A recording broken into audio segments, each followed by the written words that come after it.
Marco Arana, congresista del Frente Amplio, nos acompaña esta mañana y por supuesto el primer tema de interés es el destino, el futuro de la ministra de Educación, Marielú Martens. Ella fue interpelada el viernes en el Congreso, larguísima sesión, y luego los congresistas del Frente Amplio han dejado saber que ellos ya están recolectando firmas para una moción de censura. Congresista Arana, gracias por estar con nosotros esta mañana. ¿Cómo va ese proceso? ¿Cómo observó usted la presentación de la ministra? Evidentemente, me imagino que no muy bien, porque ya están presentando o recolectando firmas para la moción de censura. Y bueno, ¿cuáles son las perspectivas de la ministra entonces en el cargo?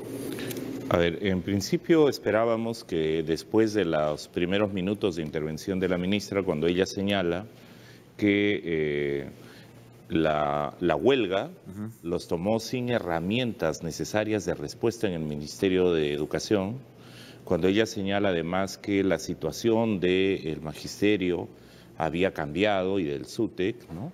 Y cuando ella señala además que sobreestimaron, dice literalmente, el rol del CEN de SUTEP como un interlocutor válido. Bueno, después de esos señalamientos en los que la ministra en la práctica estaba diciendo, miren, no sabíamos de qué estábamos hablando, nosotros lo que esperábamos que dijera, bueno, a lo mejor desde su perspectiva la reforma va a continuar, se van a encontrar caminos de solución, pero yo ya cumplí mi rol y bueno, hasta acá, ¿no? Que era lo que esperábamos, pero no, más bien lo que hubo es luego un conjunto y una larga sustentación de que la reforma en realidad es lo mejor que le había ocurrido al país, daría la impresión que los maestros estaban locos para protestar. El tema de los graves problemas y las brechas existentes al interior del país con la educación rural, con la educación indígena, con la educación de fronteras, las escuelas que se caen. ¿Usted cree que no se ha hecho nada entonces en todos estos años? No se ha hecho nada como Estado para, digamos, evidentemente, la educación estaba en un hueco muy profundo, pero ¿así es la cosa? ¿Cree que tan mal estamos? Bueno, desde el lado de la dirección política me refiero, ¿no? No, desde el lado de la dirección política es un desastre. Desde el lado de algunos éxitos que los cambios están teniendo hay que reconocerlos, o sea, uno no puede ser mezquino. O sea, es verdad que los niveles de mejora de comprensión, de lectoescritura, de razonamiento matemático han mejorado en el país. Eso hay que decirlo y hay que reconocerlo, y que es necesaria una reforma educativa en el país, por supuesto. Eso está fuera de duda y hay que decir en ese sentido cuáles son esos aportes que han habido y cómo se van a mejorar. Yo creo que en esa línea uno tiene que encontrar coincidencias en el país. No hay un desarrollo verdadero en el país sin una educación pública de calidad y sin un rol mucho más efectivo de parte del Estado y de los actores privados que están para contribuir a que la educación sea un pilar del desarrollo. ¿El Frente Amplio está de acuerdo con las evaluaciones? Por supuesto, y los maestros también. Pero ojo, por ejemplo, Enrique. La dirigencia radical congresista no parece de acuerdo con Enrique, las evaluaciones. El tema es, vamos a poner un ejemplo. El día anterior, el miércoles, a que asistiera la ministra a la interpelación, se cayó una pared de adobes en una escuelita en Julcán, en La Libertad. Y murió este niño que había retornado a sus clases a los 2 días. La escuela estaba en pésimas condiciones. Si miras las rúbricas de la evaluación que propone la ministra, en el punto 1 y en el punto 5, ¿quién es el responsable de la muerte del niño? El profesor. ¿Qué dice la rúbrica? Que el profesor es responsable de la seguridad física de las condiciones en las que estudia. Ya, pero puede ser responsable de una falla estructural. No, esto no es falla estructural. Enrique, no es falla estructural. ¿Sí, no? Hay escuelas que se caen y la ministra no tiene ni idea. ¿Cómo un profesor va a ser responsable por una escuela pero que se cae? Mira la rúbrica, mira la evaluación y mira las rúbricas. El 1 y el 5 responsabilizan al maestro de la seguridad física de los alumnos dentro de la localidad. Es seguramente que los niños no se peleen, que no hay un accidente dentro, pero estamos hablando de si se le cae una pared encima, estamos hablando, cosa, ¿no? Las rúbricas es un concepto que además Leo Tattenberg lo ha señalado, y no porque sea de la dirigencia radical del SUTEC. Esa evaluación no funciona como está planteada. Por eso es que nosotros le planteábamos como Frente Amplio a la ministra, diciéndole, ministra, ¿hay algo que mejorar en la reforma educativa? ¿Hay algo que mejorar en las evaluaciones? Tiene una contrapropuesta, y la propuesta de la ministra, y ese es parte del problema, y por eso la responsabilidad política por la que debía haber renunciado, es que la ministra tiene un pésimo diagnóstico. Ella piensa que hemos tenido el mejor ministro de Educación del planeta. Piensa que tenemos la mejor reforma educativa del mundo. Piensa que los problemas que existen son problemas de una cúpula dirigencial. Y en el mejor de los casos admite que hay un problema histórico, es decir, el abandono sistemático que ha tenido la educación pública. De acuerdo, señora ministra, si usted es consciente de que hay un abandono histórico sistemático, ¿por qué el año pasado su propio ministerio no pudo ni siquiera ejecutar todo el dinero que tenía cuando lo que le falta a ese ministerio es dinero y capacidad de gestión? ¿Quién sería un buen ministro de Educación? Digamos, se censura a Martens. Venimos de otra censura, ¿no? De un señor que ahora es presidente o director ejecutivo de Educación para el Banco Mundial, pero bueno, eso al parecer los congresistas no... Me decía Daniel Salaverry la semana pasada que bueno, Nadine Heredia la nombraron por la FAO, entonces no tiene nada que ver un cargo internacional con respecto a la calidad profesional. Ok, censuraron a Saavedra, censuran a Martens.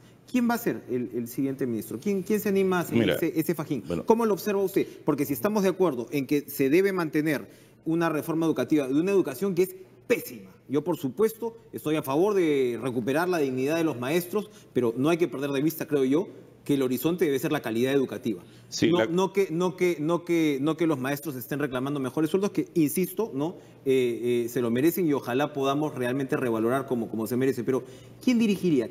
¿Cuál sería el perfil para el Frente Amplio del próximo ministro de Educación? Bueno, en primer lugar, esa es una decisión del presidente de la República, ¿no? Pero eso de traer economistas, de colocar psicólogos, de tener abogados, yo no digo que no sean parte del staff del ministerio, pero deberían tener al menos un educador o una educadora. Es educadora, y entonces, ¿no? Ha sido profesor. Sí, no, Saavedra no lo era, pero Martens necesitamos, bueno, y ella era parte de la gestión de Saavedra. Pero si tenemos esta idea de que la reforma va de maravilla y que todo ha ido bien, o sea, ahí han tenido 400.000 maestros en la calle diciéndoles, oigan, esto no va, esto no funciona, no adelántense a la previsión de los problemas. Entonces, debieran tener a alguien vinculado efectivamente al tema de educación y no basta que esto, como nos ha ocurrido ahora, que venga del mundo de la educación, que conozca la problemática educativa, que conozca lo que está pasando en el país. La ministra y su viceministro, por ejemplo, de Gestión Institucional, Enrique, parece que vive en otro planeta. La viceministra, en todo caso, de la oportunidad que hubo de conversar, era una persona, por las conversaciones que hubo, por los comentarios que hizo, mucho más ubicada en el problema de educación. Yo no la conozco, la he visto una sola vez con el gabinete ministerial. Pero en realidad lo que tendrían que tener es una persona que conozca de la realidad educativa. Segundo, que esté dispuesta a asumir que la educación pública es una prioridad, y no lo ha sido, Enrique. Pero o sea, lo que ha pasado es que tenemos unos ministros que han abogado básicamente por la educación privada, y la educación pública está abandonada. Saavedra se pasó buena parte de su gestión precisamente combatiendo las iniciativas mercantilistas de congresistas fujimoristas, en muchos casos, que defendían la situación de la universidad peruana tal y como estaba. Y ahí se le fue la mitad de la gestión, de ahí lo censuraron. Entonces, se pasó combatiéndolo sin éxito y sin voluntad política. Sin éxito. Porque lo que ha ocurrido, volvemos entonces a lo anterior.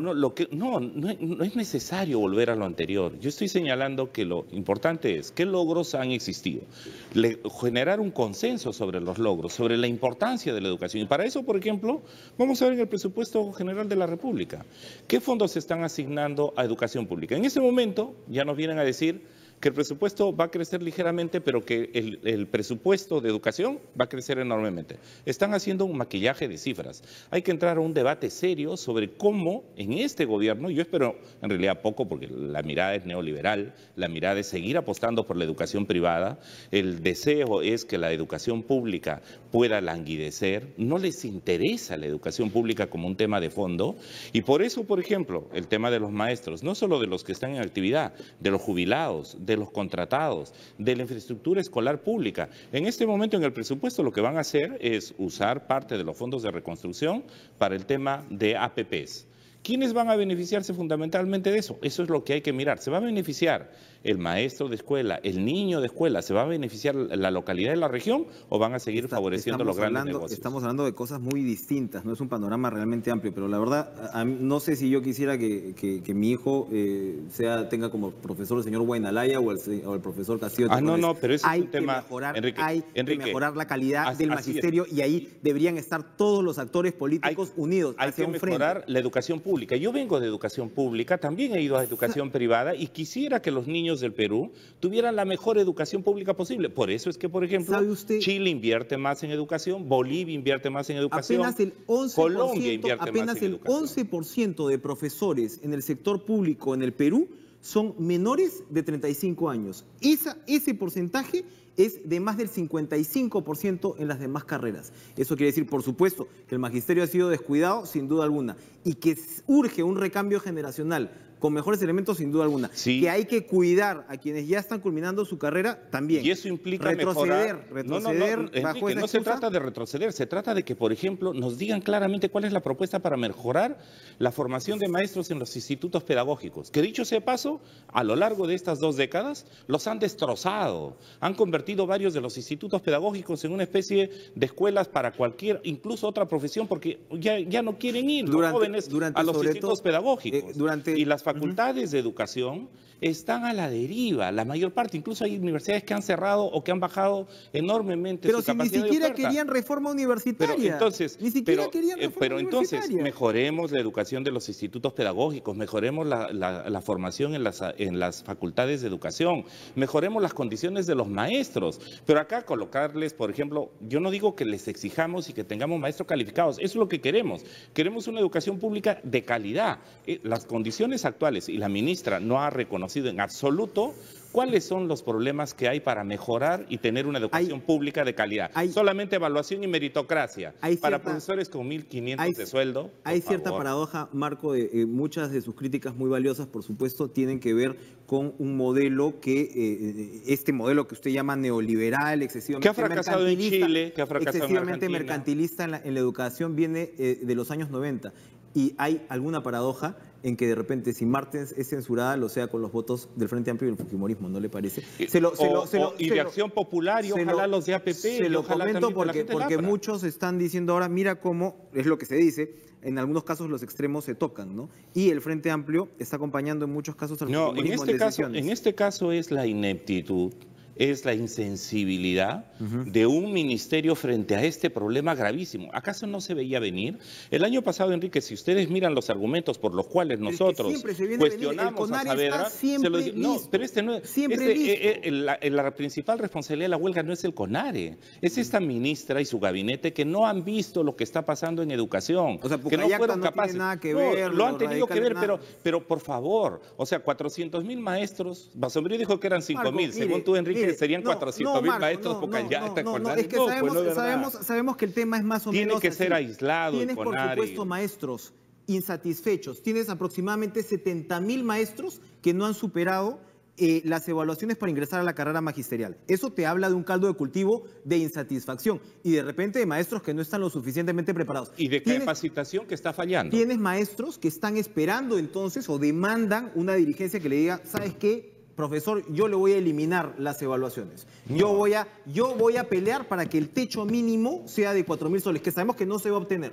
Evidentemente, desplazan al SUTEP, a la dirigencia, que no ha tenido pues un papel muy feliz, y por supuesto que tienes una demanda de insatisfacción. Eso es, pero me va a decir que no hay manipulación por parte de la dirigencia de Pocayata, del CONARE, ¿no hay? Que hay una amenaza y una infiltración política, la hay, Enrique, y tiene que ser derrotada políticamente. Eso estamos fuera de duda. Así como nosotros decimos, mejoremos la calidad de la educación pública, démosle más recursos, hagamos que esta ministra y su gabinete aterrice, que el Ministerio de Educación aterrice, piensa en la realidad. Han perdido el sentido de la realidad, han perdido el sentido de la formación. La realidad entonces es entregarle a los radicales la dirigencia, sindicalizarlos, que se reemplace a la dirigencia del CEN por Pocayata y por proseguir. Esa es la realidad. No, esa es tu versión. La realidad, lo que hay que hacer es reorientar la reforma educativa, mejorar la educación pública y en varias aristas. Uno, el tema político ideológico hay que derrotarlo. Sendero y cualquiera de sus manifestaciones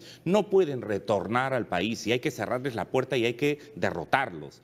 Pero lo que no se puede hacer es, en este caso, usar de justificación la ineptitud, la falta de presupuesto, la falta de políticas adecuadas, la falta de conocimiento de lo que está pasando en la realidad concreta, que ha llevado a 400.000 maestros a una huelga. Eso es lo que tiene que ser resuelto y eso es lo que la ministra no quiere entender. Al no quererlo entender, lo mejor sería o que hubiera renunciado y que el presidente tome a alguien con responsabilidad para atender los problemas de fondo. Este no es un problema de terroristas y el Estado. Este es un problema fundamentalmente del abandono de la educación pública. Este es un problema fundamentalmente de derecho a la educación que no está siendo comprendido por el Ministerio. Se nos ha terminado el tiempo. Va a acompañarnos ahora la ministra Elsa Galarza. Está citada al Congreso también por los derrames en el lote 192. Cuéntenos, por favor. Por el derecho a consulta, por el tema de la afectación grave que ha habido en el lote 192. Son 2 derrames que se han registrado ahora último, ¿no? Ahora mismo.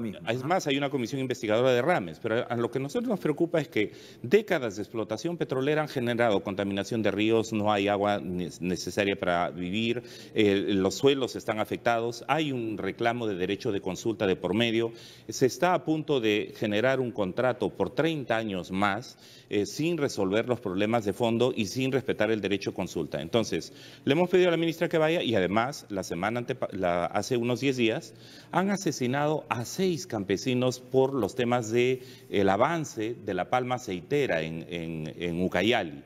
Y además la deforestación está avanzando, las mafias que están vinculadas a estos temas, la minería ilegal, el tema de los estándares de calidad de aire, los conflictos por el agua. Entonces hay un conjunto de temas, el tema de ordenamiento territorial, el tema de la ley de cambio climático, sobre la que hay una propuesta, hay 3 propuestas de parte de legisladores y hay una propuesta de la ministra. Esperamos que podamos contar este año con una ley de cambio climático en un momento en que además hemos sido fuertemente castigados con los temas de la falta de previsión, de la falta de respuestas adecuadas y el tema de ordenamiento territorial, que es un tema que también hay que discutir y por eso también estamos citando al ministro de Agricultura, a la Comisión de Le haremos la pregunta sin duda a la ministra Elsa Galarza. Gracias, Marco Aranda. Muchas gracias por acompañarnos esta mañana. Nosotros continuamos con Información en Vivo.